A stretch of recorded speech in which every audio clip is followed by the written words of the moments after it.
Hello friends, welcome to the Seated Scribe, a channel where we discuss pens and writing, and I am Rudrashish Dutta. Today we will look at a pen that is different in more ways than one in the increasingly crowded fountain pen market across the world.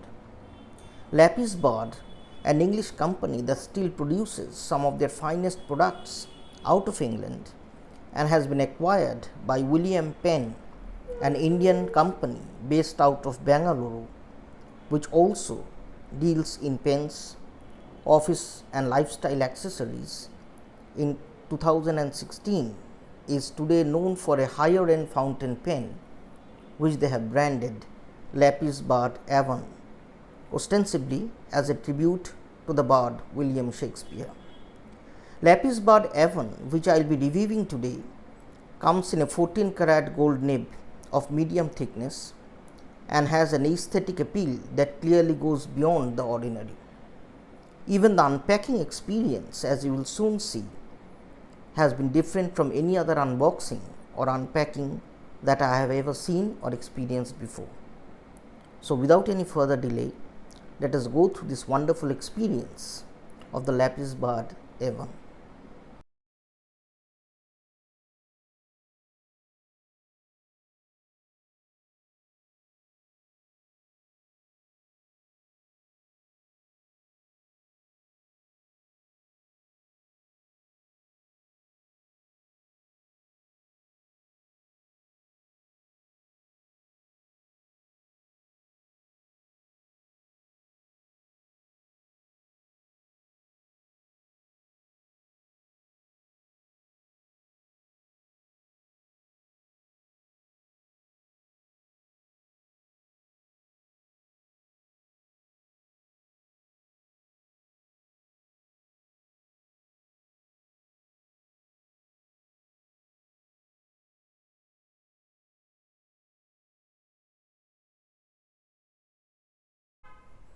Well friends, after the outer jackets and packets, the main box of Lapis Avon is this, which actually contains the pen and whatever is sent with the pen. So let me open this.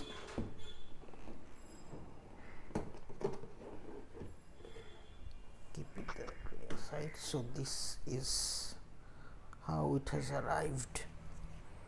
This is a black branded envelope which contains a few papers. Let me check what this is.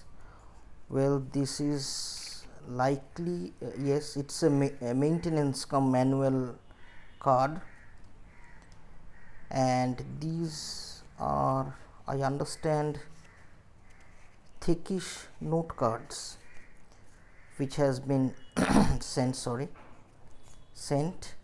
and here we have a smaller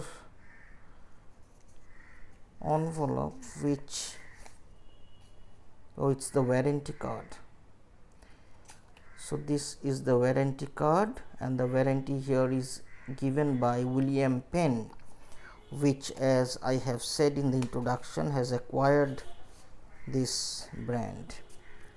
So let me keep it aside and look at the actual content. So they have put in a foam,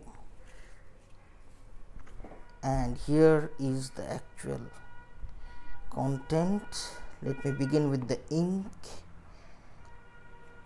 So this is a Lapis ink which is named Blue Curacao. That is how it is supposedly pronounced. So it's a blue ink. We will test this.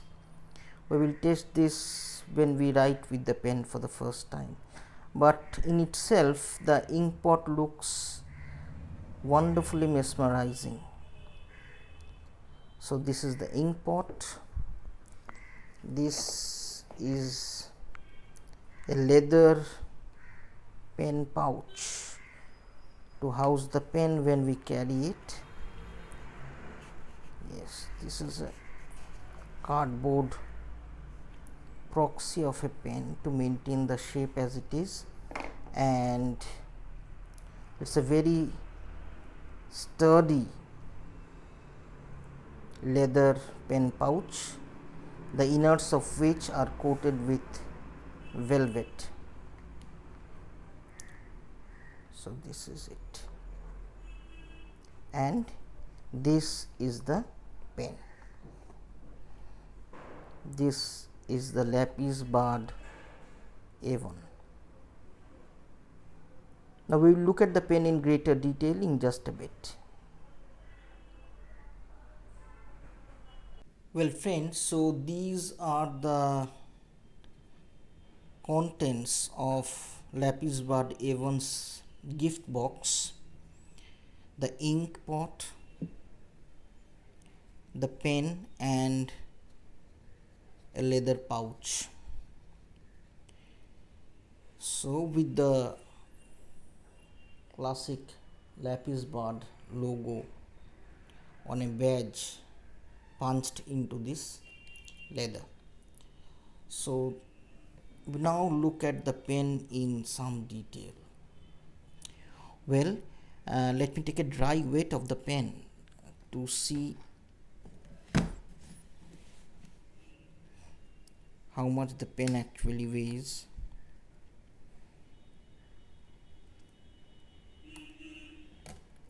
Well friends, the pen weighs a rather healthy 30.18 grams. I won't call it light, but it is not uncomfortably heavy either. Let me look at the weight of the writing section. It's 18.81, so roughly the cap weighs around 11 grams. So quite a manageable weight. Let me keep it aside and look at the pen. Well, the first thing first, this pen is a threaded opener, so it opens in just around 1.5 rotations. Interestingly, the cap of the pen is not round, but it's an 11 shaped cap.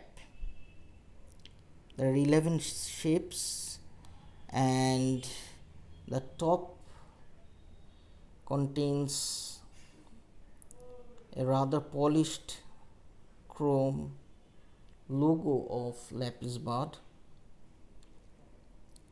The clip is comfortably spring loaded. It is genuinely spring loaded, and well, if we can focus on this,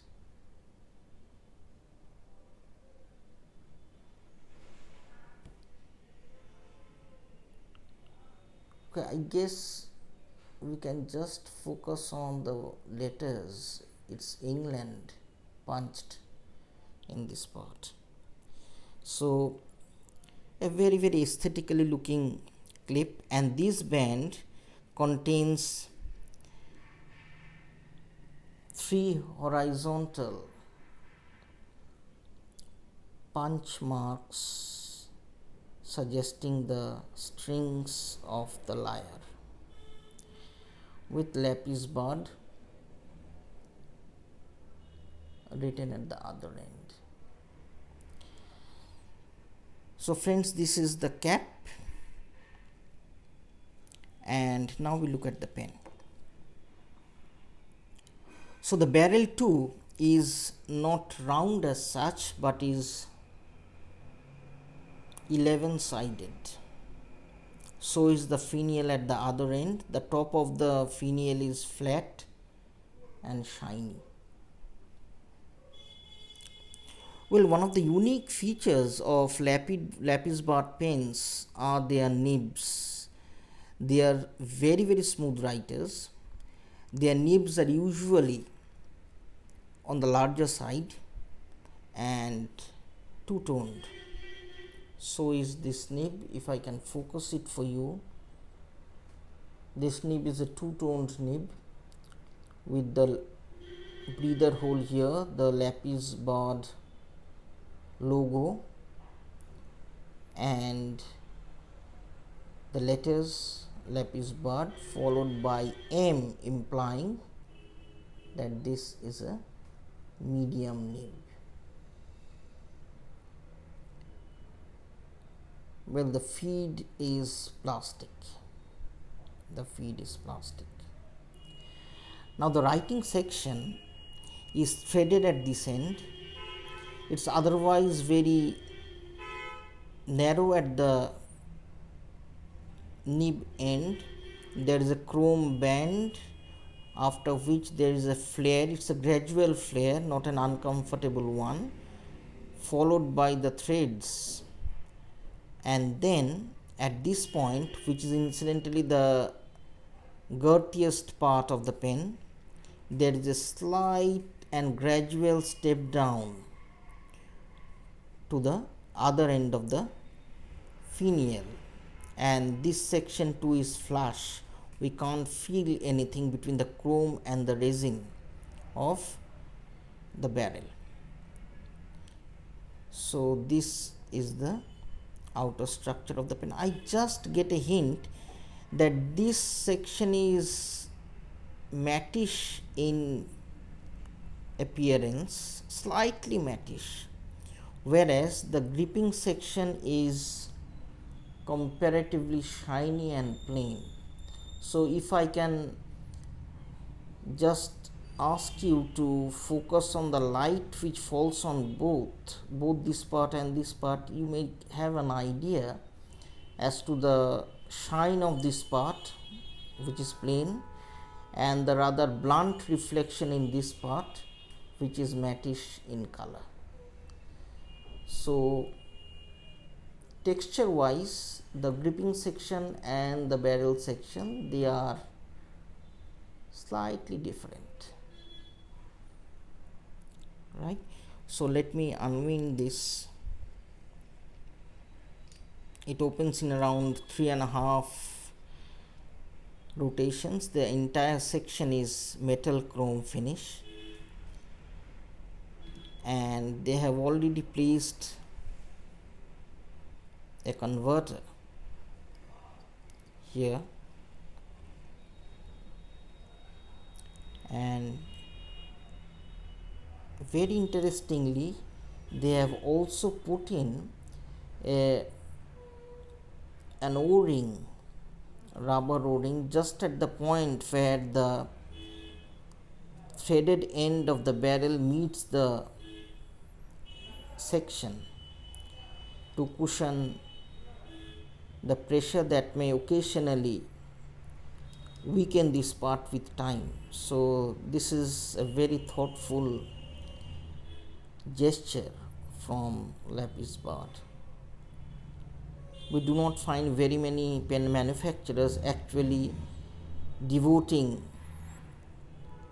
time or thought to this part, that regular unwinding and winding will put a stress on this part, and we very often see pens which develop cracks with use at this part. So this is something that can be perhaps prevented with this rubber ring that is placed at this end. So friends, this is the pen. It's aesthetically appealing, and since Lapis barred do not turn out very many models of pens, they do it with a great deal of thought with each one of the models that they turn out.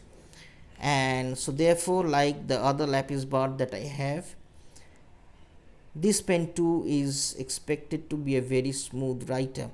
That is without question. But what I am more interested to know is how wet or thick would be the medium nibbed version of Avon. So for this, I'll be inking up this pen with the ink that they have supplied, which is some form of a blue, and see how it performs on 100 GSM paper. So now let me ink up this pen and take a writing sample. Well friends, I have now inked up this pen with the Lapis barred blue curacao. This is what they tell. It's some variation in the shade of our royal blue as it is commonly known. And now we'll take a writing sample on a 100 GSM sheet to check how the pen writes. Now this pen has a healthy length, so under ordinary circumstances this is not meant to be used posted, but in case one wishes, one can use it posted. But nevertheless, I get a feeling that somewhere this will weigh down the pen backwards and may not be a comfortable writer because it does not post very securely. So I will keep the cap aside and take a writing sample. So the pen is Lapis barred Avon. It's a wet writer. The nib is a medium in 14K and the ink is Lapis barred blue curacao as it is commonly known as. So this is definitely on the wetter and wider side of the usual medium, but I do get a feeling that maybe the paper is soaking up some extra ink, which is why it is not the usual medium that we encounter. At least the width of the nib does not attest such a thick lettering. So this is an issue with the paper, but it's a very smooth writer. It's a very smooth writer, and since the nib is stiff, there are no scopes of any nib width variations of the calligraphy type. It's a smooth writer. The nib is stiff, 14 karat two-toned gold nib, but this is wetter and wider than the usual medium. So for users who may be looking for an everyday carry in this pen should be warned that the medium of Lapis barred Avon is thicker and wetter than the usual mediums that we usually encounter in most Western companies. So this is, the writing experience is perfectly smooth, very pleasurable. The pen feels just right in terms of weight, and that's it. So for those who may be wanting a finer writing experience, well, this pen may not be just right for them. Finer in the sense of thickness of letters, this may not be right for them. And this is true, remember, of the other Lapis barred that I had, the original one, the full metallic and a heavier version, which was also in medium and which was also wetter and thicker. So I guess most products of Lapis barred, they don't have very many variations in terms of pen models, but they are usually on the wetter and wider side. But all in all, they are very good pens. They leave the right taste, the right impressions in a writer, and a lot of Lapis bard's efforts actually go into aesthetics. This is something which is becoming a rarity in the fountain pen world today. where companies look at their fountain pen products more as works of art than a product that has only a utilitarian use. So friends, thank you for watching. I do hope this review has informed you of the basics of Lapis Bud Avon so that you can take informed decisions on whether to acquire this pen or not. And I thank you once again for watching. Friends, keep watching, sharing and subscribing so that we can bring in more quality contents to you. Thank you friends, keep safe and goodbye.